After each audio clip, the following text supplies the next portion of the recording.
Hello students, my name is Shipra Gupta. Online education में आपका स्वागत है। लास्ट वीडियो में मैंने आपको बताया था कि जो इंडोजेनिक जो फोर्स होते हैं वो क्या होते हैं और इस इंडोजेनिक फोर्स से जो अर्थ पर क्या क्या चेंजेस हमें देखने को मिलते हैं। हमने देखा कि इंडोजेनिक जो फोर्स होते हैं उनसे क्या आता है, अर्थक्वेक आता है, सुनामी आती हैं और जिससे और वॉल्केनिक जो इरेप्शन होता है उससे जो हमारा अर्थ का जो इंटीरियर वाला पार्ट होता है उसकी वजह से ही हमारे अर्थ के सरफेस पर हमें क्या देखने को मिलते हैं, चेंजेस देखने को मिलते हैं। अगर हम कहें तो ये हमारे कैसे डिजास्टर होते हैं, नेचुरल होते हैं और नेचुरल फिनोमिना की वजह से हमारी अर्थ की जो सरफेस है उसमें बहुत सारे चेंजेस हमें देखने को मिलते हैं। अब वही हमारा उसी से रिलेटेड हमारा नेक्स्ट टॉपिक है कि एक्सोजेनिक फोर्स क्या होते हैं। एक्सोजेनिक फोर्स वो होते हैं ऐसी फिनोमिना जिनकी वजह से अर्थ पर बहुत सारे चेंजेस देखने को मिलते हैं। एग्जाम्पल जैसे कि एक रिवर होती है, रिवर से ही कई सारे जो सरफेस पर हमें स्ट्रक्चर चेंज दिखाई देते हैं। तो हम इस टॉपिक में डिस्कशन करेंगे कि जो एक्सोजेनिक फिनोमिना क्या होते हैं, एक्सटर्नल चेंज क्या होते हैं। इंटरनल चेंजेस तो हम ऑलरेडी देख चुके हैं, बट हम अभी क्या देखेंगे कि जो एक्सटर्नल जो चेंज होते हैं वो अर्थ पर क्या क्या होते हैं, अर्थ सरफेस पर क्या होते हैं। फर्स्ट ऑफ ऑल हम सबसे पहले डिस्कशन करेंगे कि जो वाटरफॉल होते हैं वो क्या होते हैं और जो वाटरफॉल जो एरियाज होते हैं वो आखिरकार कैसे बनते हैं। वो इस तरह से बनते हैं कि वाटरफॉल कैसे बनता है उसको हम सबसे पहले देखते हैं। Waterfall are the often form where the layer of the harder rock and the overlies and the layer of the soft rocks. क्या होती है कि जब वाटरफॉल जो होता है उसमें क्या होता है कि जो वाटर जो फ्लो हो रहा होता है वो हार्ड रॉक्स, ऊपर हार्ड रॉक्स होती है और नीचे कैसे कौन सी रॉक्स होती है, सॉफ्ट रॉक्स होती है। जब वो फ्लो होता है जो सॉफ्ट रॉक्स होती है वो वाटर के फ्लो होने की वजह से, उसके वेट की वजह से या उसके प्रेशर की वजह से वो क्या होती है, सॉफ्ट रॉक जो होती है वो क्या हो जाती है, नीचे दब जाती है। यहाँ पर हम सबसे पहले देख रहे हैं कि दो रॉक्स हमें दिखाई दे रही हैं। जो डार्क कलर की जो रॉक्स है वो हमारी कैसी रॉक्स है, वो हमारी हार्डर रॉक्स है और जो हमारी थोड़ी सी लाइट कलर की है वो सॉफ्ट रॉक्स है। यहाँ पे लिखा हुआ भी है, अगर आप देखें तो ये हमारा क्या हो रहा है, वाटर फ्लो हो रहा है। अब इस वाटर फ्लो होने की वजह से, प्रेशराइज्ड होने की वजह से यहाँ पर क्या होता है कि जो सॉफ्ट वाली रॉक्स होती है वो क्या हो रही है, यहाँ पर अगर आप देख रहे हैं तो वो क्या हो रही है, यहाँ पर वो जो रॉक्स होती है वो क्या हो रही है, यहाँ पर दब गई है और दब जाने की वजह से वो वाटर उस तरह से मूव होने लगा है, फ्लो होने लगा है। फिर क्या होता है और जब ये फिनोमिना क्या हो जाता है, ये चेंज होता है। वो कैसे फिनोमिना हमारा चेंज होता है उसमें हम देखते हैं कि दबने डायरेक्ट वाटर जो हो रहा है वो फ्लो हो रहा है और बहुत लंबी प्रोसेस के बाद वो रॉक्स जो होती है धीरे धीरे वाटर फ्लो होने की वजह से क्या होने लगती है, वो कटने लगती है और स्ट्रक्चर हमें इस तरह से दिखाई देने लगता है। अब आप ये देख रहे होंगे कि जो नीचे वाली रॉक्स है वो तो टूट गई है यहाँ पे और ऊपर जो है वाटर फ्लो हो रहा है। तो ये जो साइड्स में जो सॉफ्ट रॉक्स के ऊपर जो हार्ड रॉक्स है वो भी धीरे धीरे कुछ टाइम पीरियड्स बाद यहाँ पर वो भी क्या होने लगती है, वो भी टूट जाती है और वाटर फ्लो होने लगता है। तो यहाँ पर जो क्रैक दिखाई दे रहा है कि बहुत लंबे समय तक अगर वाटर इस तरह से फ्लो होता रहेगा, जो हार्ड रॉक्स होती है वो भी क्या होने लगती है, कुछ टाइम पीरियड बाद उसमें भी क्या होने लगते हैं, क्रैक्स होने लगते हैं और क्या होता है, जिनको हम प्लग पूल्स भी कहते हैं। तो इस तरह से रॉक्स में हमें क्या देखने को मिलेगी, चेंजेस देखने को मिलेगा। तो आपने देखा कि जो वाटरफॉल होता है वो स्ट्रक्चर किस तरह से बनता है, जब वाटर जो फ्लो हो रहा होता है, जब हार्ड रॉक्स और सॉफ्ट रॉक्स दो रॉक्स आपस में मिल जाती हैं और वाटर फ्लो होता है तो वो रॉक्स क्या हो जाती है, दब जाती है। कुछ चीज़ें हम यहाँ पर भी देख रहे हैं कि वाटरफॉल कुछ इस तरह से हम कोलैप्स होने की वजह से भी कुछ इस तरह से भी हमें चेंजेस देखने को मिलते हैं। नेक्स्ट हमारा जो टॉपिक है, सबसे पहले अब हम नेक्स्ट टॉपिक पे डिस्कशन कर रहे हैं, व्हाई डू रिवर कर्व। जो रिवर्स होती हैं वो कर्व क्यों बनाती हैं। कर्व क्या होता है, आप ड्राइंग बनाते हैं, स्ट्रेट लाइन करते हैं कि स्ट्रेट लाइन ही होती है। कर्व लाइन क्या होती है, इस तरह की जो आप लाइन बनाते हैं वही लाइन क्या कहलाती है, कर्व कहलाती है, या इस तरह की जो लाइन। लेकिन रिवर जो फ्लो होती है वो कैसे फ्लो होती है, इस तरह से।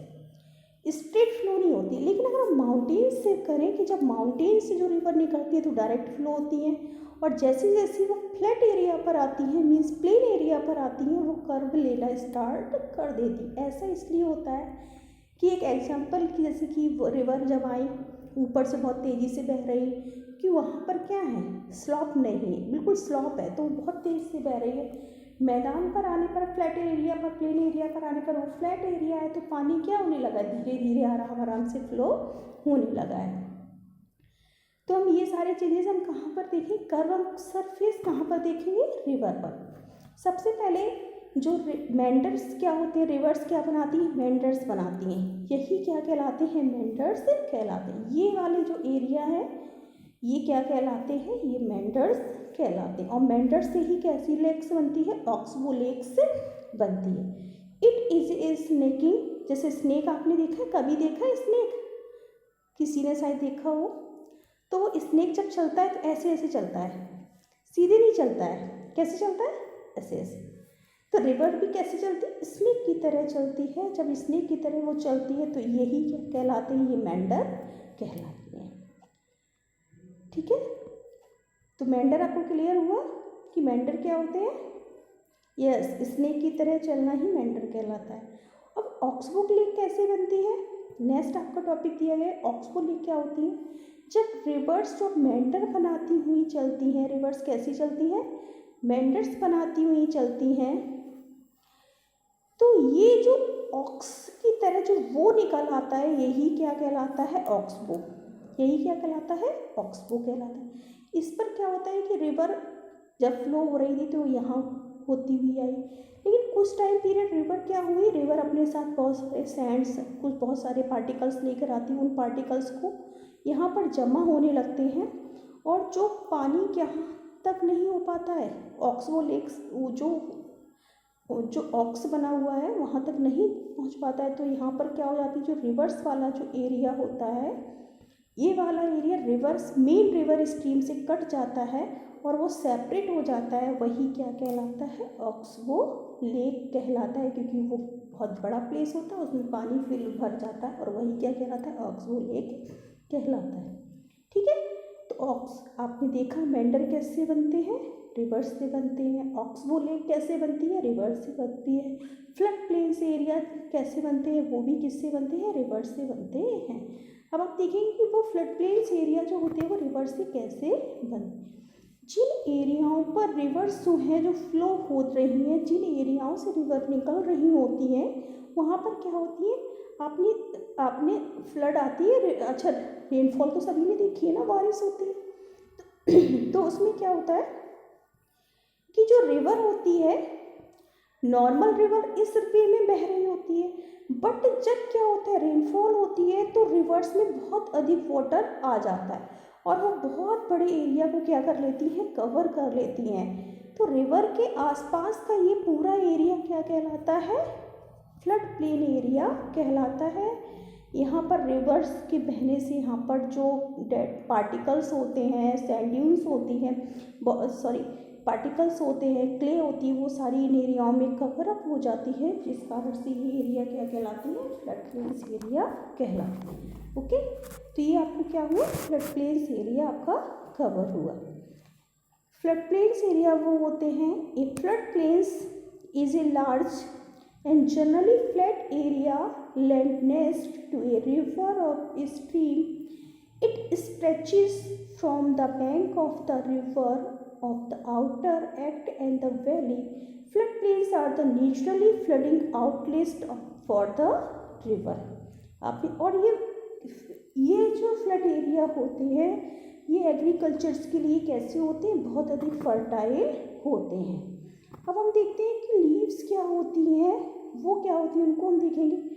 वो ऐसे एरियाज होते हैं कभी कभी जो जो ये यहाँ पर आपको दिखाई गई नेचुरल फिनोमिना होता है, इसमें जो रिवर्स जब फ्लो हो रही होती है तो दो सॉफ्टर रॉक्स मिल जाने से कभी कभी क्या हो जाता है, इस तरह से दो रॉक्स हैं और यहाँ पर पानी फ्लो हो रहा था और दोनों रॉक्स दब जाती हैं, और बीच में जो पानी फ्लड फ्री पानी क्या होने लगता है, यहाँ पर कवर अप होने लगता है।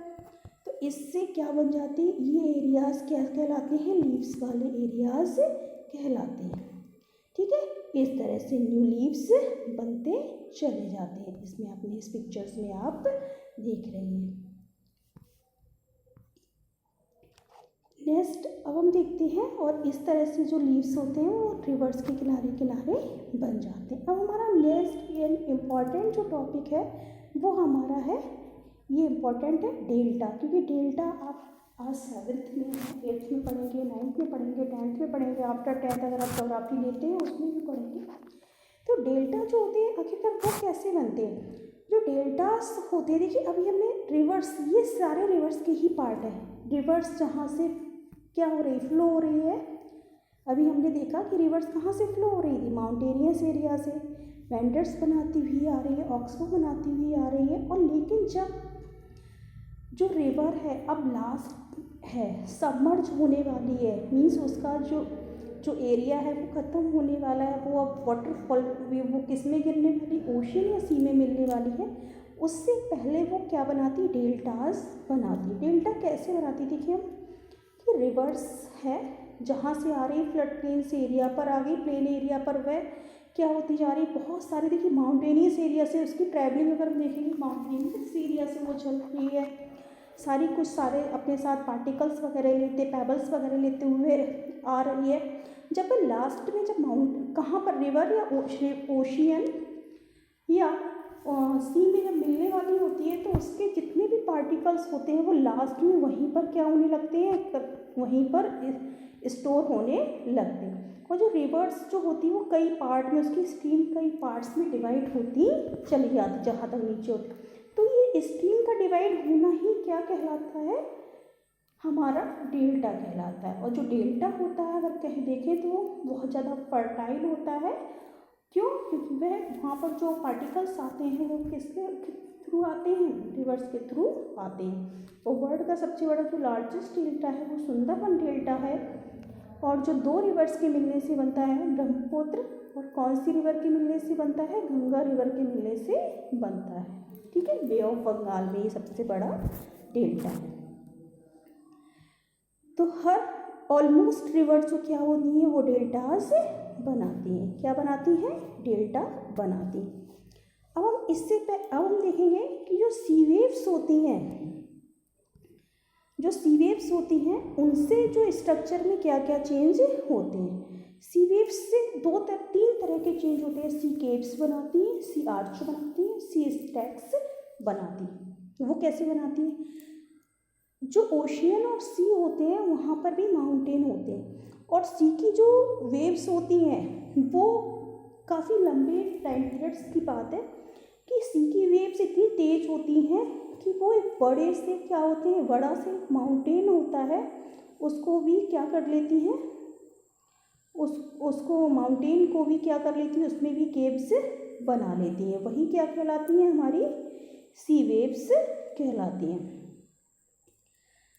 तो ये जो माउंटेन है, सी की वेव्स यहाँ पर जा रही हैं, माउंटेन में भी क्या बनता जा रहा है, धीरे धीरे केव्स बनती जा रही है। तो पहला स्ट्रक्चर, पहले सी केव्स बनती हैं, सी केव्स धीरे धीरे इतनी बड़ी होती जाती हैं, इतनी बड़ी हो जाती है कि ऊपर वाला जो पार्ट होता है इसको भी कट कर देती हैं, इसको भी कट कर देती। जब ऊपर वाला पार्ट कट गया तो सी आर्च बन गया, रास्ता बन गया। इसमें जो इस वाली पिक्चर्स में आप देखेंगे कि रास्ता बन जाता है। फिर स्टैक क्या होता है कि ऊपर एक साइड वाला पार्ट कट जाने के बाद ये वाला जो पार्ट होता है वो भी हट जाता है, तो ये क्या बनाता है, सी स्टैक्स बनाते हैं। तो इस तरह से क्या बनता है, सी वेव्स से भी क्या बनते हैं, जो स्ट्रक्चर बनते हैं। पहले आप देखेंगे सी केव्स बन गई काफ़ी अंदर तक, फिर ऊपर वाला पार्ट भी हट गया, तो ये सी क्या बन गया, आर्च बन गया। ये वाला जो लैंड एरिया है वो भी हट गया, तो सी आर्च से सी स्टैक बन गया। इस तरह की सी वेव्स भी क्या बनाती हैं, अपने फिनोमेना में चेंजेस करती हैं। अब हम देखते हैं कि ग्लेशियर्स का क्या इम्पोर्टेंट रोल, ग्लेशियर किस तरह से स्ट्रक्चर में चेंज करते हैं, ग्लेशियर से क्या बनते हैं।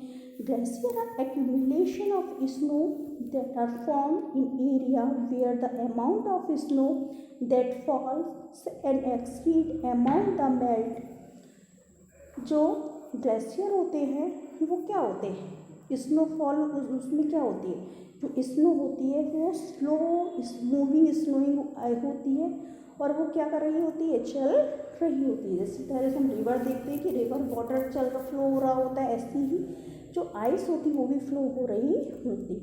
तो जहाँ से आइस फ्लो हो रही है, चल रही माउंटेन्स, तो उससे क्या बनाते हैं वो ग्लेशियर मोरेन्स बनाते हैं। उसमें क्या होता है, जो रास्ते जो बहुत सारे एरियाज में ऐसे पड़ते हैं जो क्या होते हैं, जिनमें बीच में काफ़ी सारी वो होती हैं, तो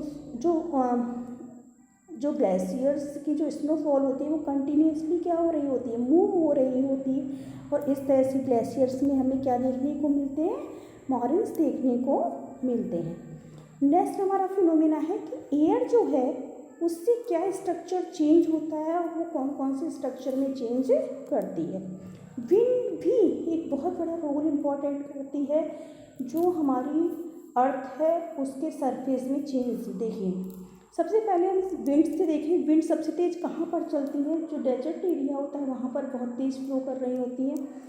तो जहाँ पर विंड इतनी तेज़ चल रही होती है, जो सैंड ड्यून्स होती है उसको विंड इतनी तेज़ चलती है कि एक प्लेस से दूसरे प्लेस पर उसको लाके रख देती हैं, पटक कहते हैं ना, उसके साथ विंड के साथ आ जाती हैं, तो उसमें स्ट्रक्चर में चेंज कर देती हैं। दूसरा सैंड ड्यून्स क्या होता है, जो डेजर्ट एरिया होता है वहाँ पर माउंटेन होते हैं, तो वहाँ पर क्या कर देती हैं, जो माउंटेन होती हैं तो उसके स्ट्रक्चर में किस तरह से वहाँ पर मशरूम रॉक्स बना देती हैं। और वहाँ पर इतनी तेज़ विंड चलने से जो फर्टाइल लैंड होती है वो भी क्या हो जाती है, ख़राब हो जाती है। तो इस तरह से जो मशरूम रॉक्स बनाना है, ये सारी चीज़ें हैं, तो ये कहाँ पर हमें देखने को मिलती है, जहाँ पर बहुत तेज़ जो विंड होती है वो क्या कर रही होती है, फ्लोइंग कर रही होती है। और ये प्रोसेस कैसी होती है, लॉन्ग पीरियड की प्रोसेस होती है, जो डिफरेंट फॉर्म्स में दिखाई देती है। One usually found in the desert area, the wind flowing at the high speed tills the with it stand particles, and जो पार्टिकल्स होते हैं, the particles being heavier remains closer to the surface, wind passes along the rocks and the particles eroded the portion. तो इस तरह से क्या हो जाता है कि जो उसका एक पोर्शन होता है उसमें विंड्स फ्लो होने की वजह से क्या होता है, उसके स्ट्रक्चर में चेंज हो जाता है। और मशरूम, आपने मशरूम देखा है, मशरूम ऊपर किसकी तरह शेप बना हुआ होता है, छाते की तरह उसमें शेप होता है। ऐसे ही हमें डेजर्ट एरिया में ये रॉक्स भी दिखाई देती है, जिसको हम क्या कहते हैं, मशरूम रॉक्स कहते हैं। सैंड ड्यून्स लॉसेस क्या होते हैं, इस तरह के जो लॉसेस ये पिक्चर्स में आप देख रहे हैं, जो विंड की वजह से ही विंड की वजह से क्या होता है, विंड जो होती है वो क्या करती है, बहुत तेज विंड फ्लो होने की वजह से जो डेजर्ट एरिया होती है उनकी सैंड को एक प्लेस से दूसरे प्लेस पर ले जाती है। इससे क्या बन जाते हैं, सैंड ड्यून्स बन जाते हैं। और ये क्या कहलाते हैं, सैंड ड्यून्स कहलाते हैं। ये तो दिख रहे हैं, यही हमारे स्ट्रक्चर क्या कहलाते हैं, सैंड ड्यून्स कहलाते हैं। सबसे बड़े सैंड ड्यून्स अगर हम देखते हैं तो गोबी डेजर्ट में भी देखने को मिलते हैं, जो चाइना का गोबी डेजर्ट है वहाँ पर देखने को मिलते हैं। और विंड से ही क्या होता है, ये मतलब सैंड ड्यून्स हमें देख रहे हैं, ये हमारे सैंड ड्यून्स हमें देखने को मिलते हैं। और हम देखते हैं लॉसेस क्या होते हैं। देखिए इसमें भी क्या हो जाता है, जो माउंटेनियस एरिया होते हैं वहाँ पर क्या हो जाता है, जो ऊपरी वाली लेयर होती है वो बहुत तेज विंड फ्लो होने की वजह से क्या होते हैं, उनके जो पार्टिकल्स, फाइन पार्टिकल्स होते हैं, डस्ट एंड क्ले होते हैं, डिपॉजिट जो जमा होती है बाय द विंड के द्वारा, लॉसेस इस टाइप से क्या बन जाते हैं, एक losses a type of the silt which the form the fertile topsoil in the some parts of the world। इस तरह से ये हमारे क्या कहलाते हैं, लॉसेस भी कहलाते हैं। तो हमने क्या देखा, सबसे पहले इस चैप्टर में हमने देखा कि एंडोजेनिक हमने फोर्स पढ़ा, एक्सोजेनिक फोर्स पढ़ा, जिससे हमारी अर्थ के स्ट्रक्चर में क्या क्या चेंजेस होते हैं वो हमने पढ़ा। कि अगर एंडोजेनिक फोर्स की बात करें तो ये हमारे अर्थ के सरफेस कहाँ पर आते हैं, it course the beneath the surface of the earth. Exogenic force की अगर हम बात करें, it occurs above the surface of the earth, surface के ऊपर आते हैं। It causes the natural devastation and physical change in the earth, और इससे अर्थ के जो नेचुरल चेंज है वो डिवास्टेशन, उसमें चेंजेस आते हैं, जैसे कि सुनामी आ जाना, अर्थक्वेक आना, वॉल्केनिक इरप्शन होना, ये सारी चीज़ें। और इससे क्या होता है, जो सरफेस पर जो चेंज हमें देखने को मिलते हैं, causes the physical change the earth surface like the sea arch, mushroom rocks, ये सारी चीज़ें इससे बनती हैं। तो हमारा आज ये वाला जो चैप्टर है वो फिनिश होता है। Thank you.